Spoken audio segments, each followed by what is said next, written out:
Welcome, and thank you for joining me to discuss one of the most important elements of every successful business, and for that matter, every sports team, nonprofit organization, government agency, healthcare facility, university, or social club. And that one element is leadership.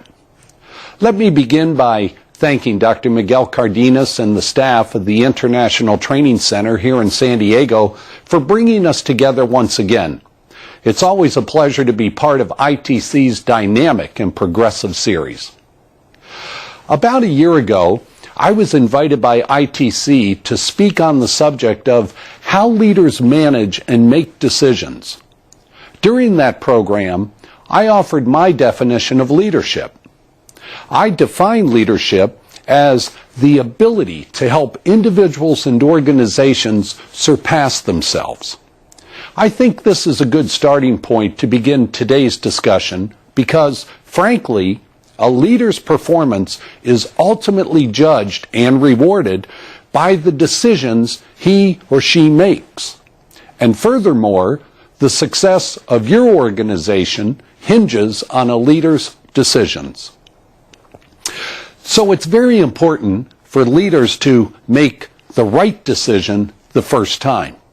And this is why in 1992, the Customer Relations Institute of San Diego, California, created the leadership triad for decision making. If you picture a triangle, the three legs of that triangle would be the heart, mind, and ethics.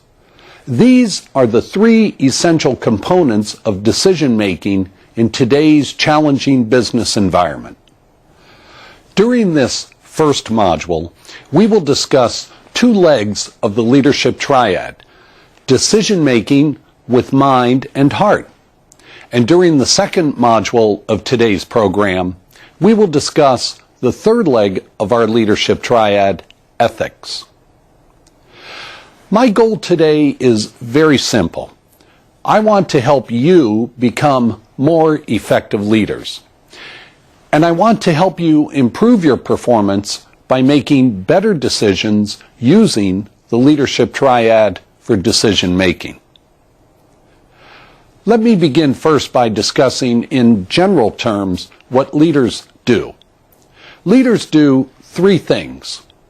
They lead others. Secondly, they manage organizations.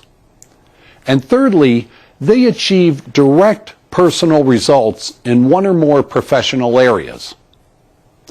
Only leading others is a true leadership function. The other functions often attend leadership positions, but they are not leading. Leading means achieving results by working through other people. Leading others can be summarized in an inventory of 8 tasks, and let me take you through those. Number 1, determining appropriate goals and establishing a strategy to achieve them. Number 2, putting the right people in place to accomplish the goal. Number 3, promulgating the strategy and goals to those who must realize them. Number 4, ensuring that each person has the necessary resources to do his or her job. Number 5, getting out of the way to let each person do his or her job in his or her own way. And number 6, monitoring activity and results.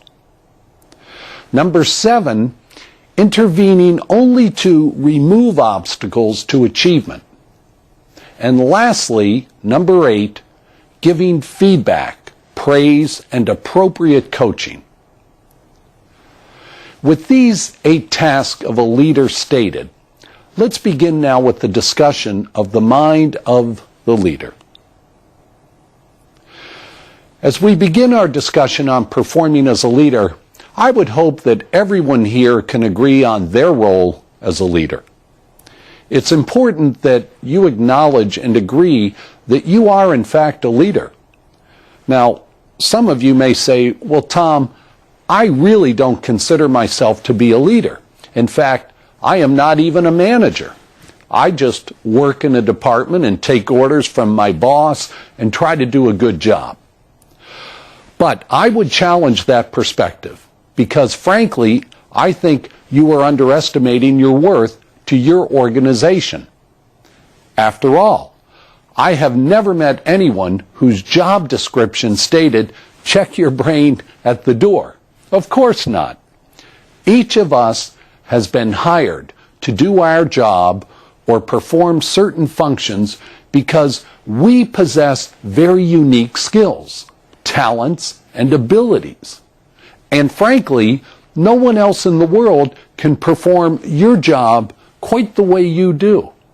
Incidentally, in the parlance of customer relations, that's your unique value proposition.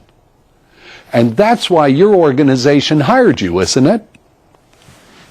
And furthermore, I don't believe we are paid to simply perform tasks. No, I believe we are really paid to think.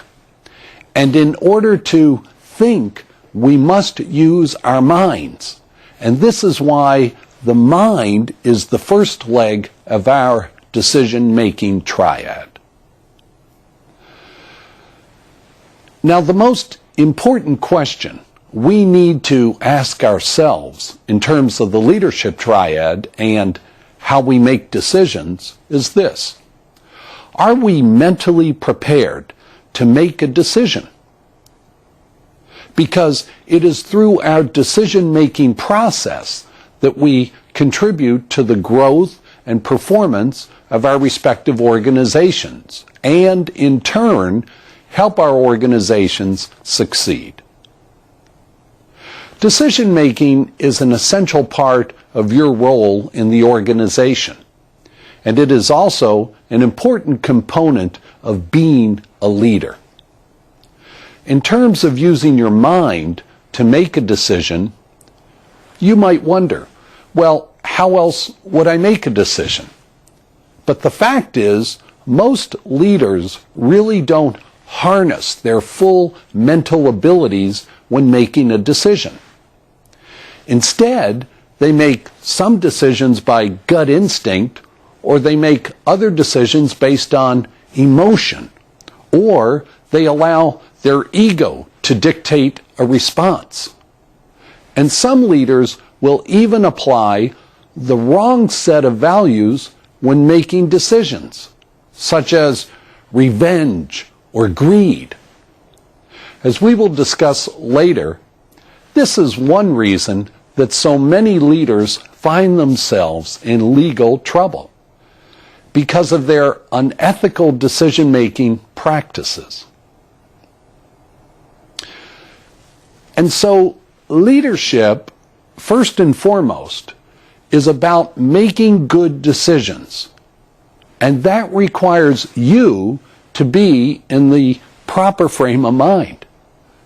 How you think and what you think will ultimately control your ability to make the right decisions.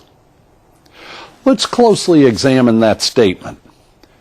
How you think and what you think will ultimately control your ability to make the right decision. In order for you to be successful as a leader, you need to make good decisions. This means you need to use your brain and rely on a lifetime of experiences and training and education to help you get it right the first time. Here are a few important questions you should ask yourself in order to ensure you are in the proper frame of mind when making strategic decisions. Number one, do you have enough facts to make this decision? Most leaders are reluctant to make decisions because they don't feel as if they have enough data and information to make the right decision. Question number two, is your data reliable? Remember, bad data will usually result in bad decisions. So you need good, reliable data to make the right decision. Question number 3. Are you getting the complete story from people instead of bits and pieces? The higher your position, the more difficult it is for you to get the full story. Why is that? Well, people don't want to be the bearer of bad news. Sometimes leaders have a nasty habit of shooting the messenger. And who wants to get shot? So, it's important to gather as many different viewpoints and sources of information before you make your decision. As a leader, you must send your own message that facts are friendly and you really want to have all the facts, whether those facts are good news or bad news. Question number 4. Can you sell your decision to senior management? One of the most difficult problems managers and supervisors have is knowing they have reliable data that points to a certain course of action being followed, but unfortunately they also know that management will never accept their recommendations because your recommendations might be too costly or politically unpopular, or cause additional problems that expand the scope of the original problem. If this is the case, you might have to move more slowly and propose solutions that are politically correct, solutions that don't rock the boat, recommendations that provide for a partial solution rather than something that will certainly be rejected by senior management. And not because it's wrong, but because politically speaking, it is too bold or too costly. And lastly, question number 5, will your decision directly help the organization make money, save money, or improve performance? If the answer to this question is anything short of a resounding and convincing yes, you can be sure management will not accept your recommendation. Why not? Because senior management is in the business of achieving results and improving performance. Given the limited resources of your organization, management cannot afford to initiate programs that will not produce long-term results. Now let me also address another aspect of decision-making in terms of the mind, and that is your level of self-confidence. I hope that everyone participating in this program has a high level of self-confidence in terms of your ability to make decisions and your ability to do an excellent job for your organization. But having said that, I realize that some people may in fact have a low level of self-confidence for whatever reason. If that is the case, it's very important that you try to raise your self-confidence level by obtaining more training or formal education, by building a stronger professional relationship with your colleagues or supervisor, or by developing a more positive self-image of yourself. Now, this might require dieting or exercising or doing something to change your current physical appearance. But my point is that you need to possess a positive self-image and develop a high level of self-confidence in order to contribute fully to your organization. If you lack self-confidence or possess a low self-image, it will show. Low self-confidence or a low self-perception is as visible as a bump on your forehead. People can gauge your level of self-confidence by how you speak, how you look, how you dress, and even in terms of how you make decisions. And so I encourage you to take the necessary steps to develop a positive self-image by constantly improving yourself through continuous learning and finding ways to expand your knowledge base.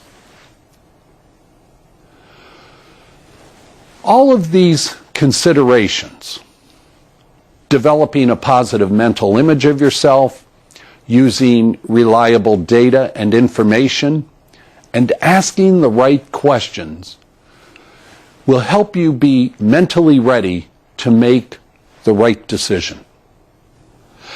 Now, let's examine the second leg of the leadership triad of decision making, and that is making decisions from the heart. Decision making requires a curious balance between the heart and the mind. And the reason why this balance is necessary is that most decisions affect people.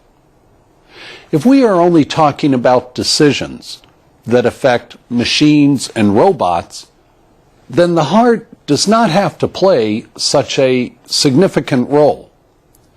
But in reality, most strategic decisions that leaders make affect people. And this is why the heart is the second leg of our leadership triad. There are two aspects of the heart that I want to discuss with you today. First, I want to talk about what exactly do we mean by the term heart when making decisions. And secondly, I want to discuss the emotional content of a leader's decision-making capacity, because leaders with heart, I believe, make better decisions. When I use the term heart, I am referring to the psyche of a leader. I am referring to a leader's appreciation of the human spirit, a leader's relationship with people, and most important, the compassion a leader has for people and their organization. I do not believe that competent leaders are born. Even princes must learn to be kings. And thus, even capable people must learn to be good leaders. People choose to become leaders. And therefore, people must learn about the necessary leadership skills if they are to become competent, capable, respected leaders. In terms of the heart of a leader, this is really the basis of the transformational leadership theory, which is the most widely accepted theory today in terms of how people become leaders. And it is the premise on which most of my research and thinking on leadership is based. Decision-making from the heart is developed as a result of three important factors. The first factor is your personal culture and childhood experiences. This includes your upbringing, your family life, your education and childhood experience, the role of your parents and grandparents and siblings and other family members in your early development, as well as the influence of early role models in your life. This is why most societies want to expand their middle class and create greater educational opportunities for people.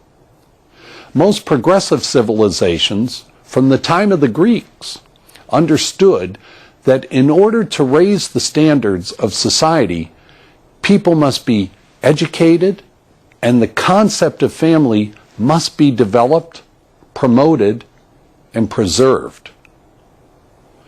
The reason for this is that most children, especially in today's society, learn their values and respect for others in the home. The second factor is the workplace cultural and environments you have experienced. To a large measure, as leaders, we have been shaped by the people we've met and the places where we've worked. While family and school help us develop our values and ability to deal with people, our real-life experience begins when we leave school and enter the workplace.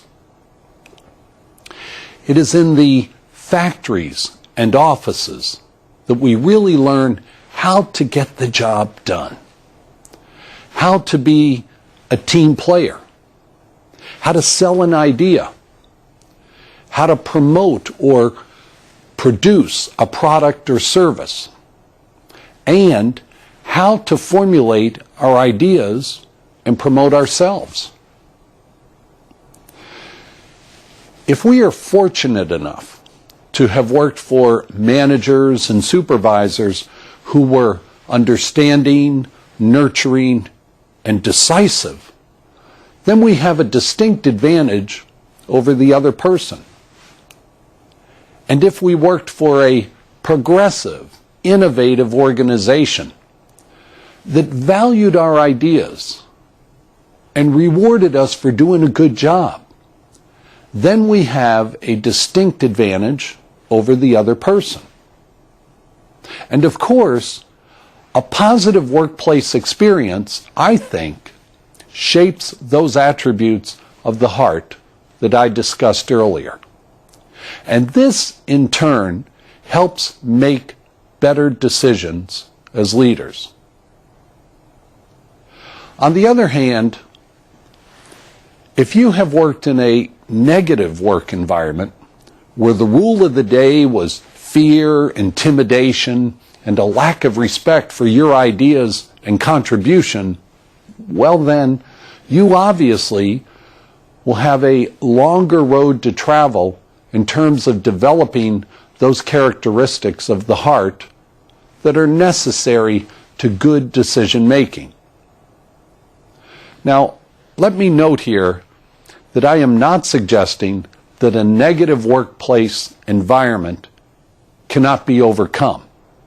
In fact, in many instances, good people who have been suppressed in a negative workplace oftentimes emerge from that hostile environment to become truly outstanding leaders because they always had heart, but they never could adequately express it.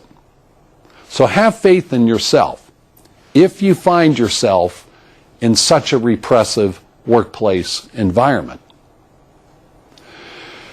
As you can now see, this is why a high level of self-confidence is so important to a leader's long-term success. And the third factor is a combination of the lessons we've learned from the decisions we've made and the mentors who have guided us throughout our professional life.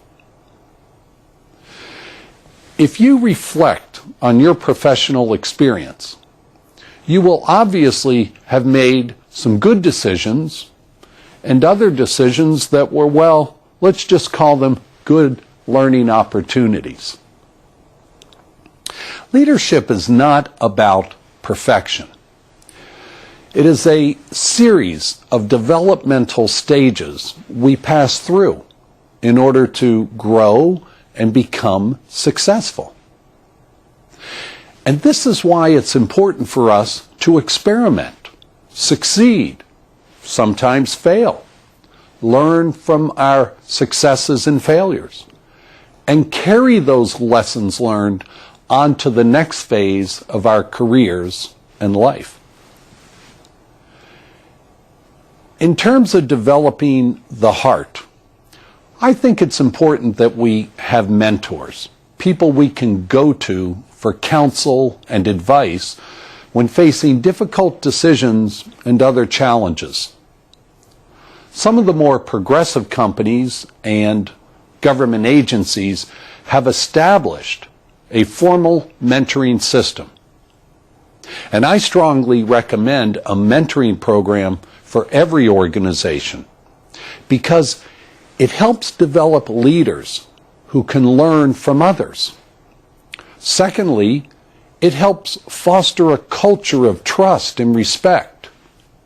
And thirdly, it ultimately creates better decisions. In closing, I think any organization that develops the minds and hearts of leaders by establishing formal training programs will find that this is money well spent. I also think you will discover that your leaders make better decisions and they have the strength and courage to make ethical decisions that, in the long run, serve the interest of your employees, your customers, your shareholders, and your communities.